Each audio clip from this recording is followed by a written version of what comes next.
आपल्या धाराशिवच्या नावाला कलंक लागू दिला नाही।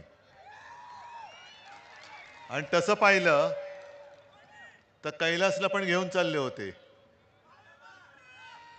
पण जाता जाता तुम्हाला सतत संपर्क करत होता।